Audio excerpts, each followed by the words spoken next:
The need for privacy and space became more urgent, and Freddie found refuge in various destinations, such as the Balearic Islands in the Mediterranean, where he could relax and be himself, far from the public eye. But even in those moments of tranquility, the internal struggle was still a part of his life. The 80s witnessed Freddie's most intense struggle, a struggle that would lead him down darker paths. While the world continued to adore Queen's star, Freddie began to feel more and more trapped in a web of expectations. His relationship with Mary Austin, whom he always considered the love of his life, was the anchor that held him steady.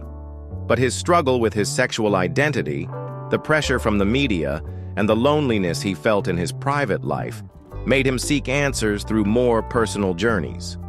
As the band continued to conquer the world, Freddie began to seek solace in other places, traveling to new cities, experiencing new cultures, confronting his own demons in an attempt to find something that would complete him. These journeys weren't just geographical but emotional and spiritual, in which Freddie tried to find a balance between his public and private lives.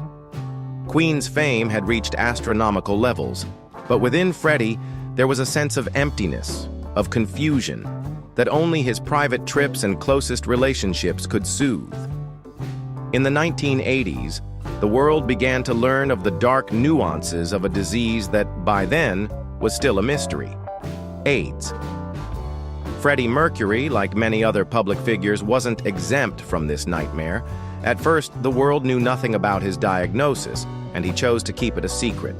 But as the disease progressed, Freddie's travels became more personal, more intimate.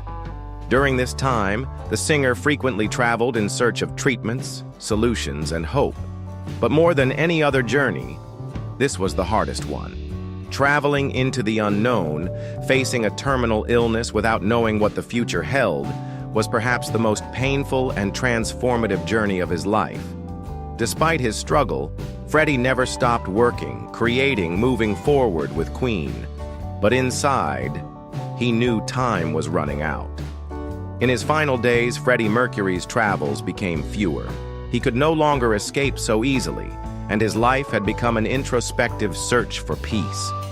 Surrounded by his closest friends, including Mary Austin, who stayed by his side until his last breath, Freddie found the serenity he had been searching for all his life.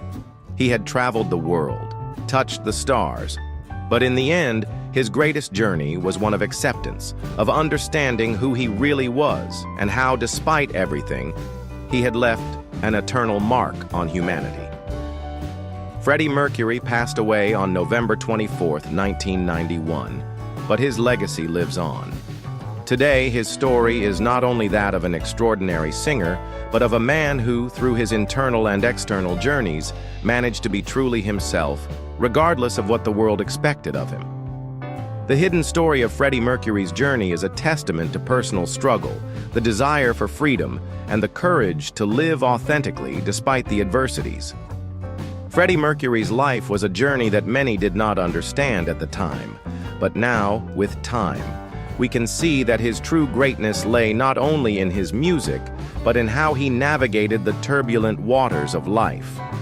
Today, when we remember his story, we see that the greatest journey he undertook was the one of being who he was, no matter what the world thought.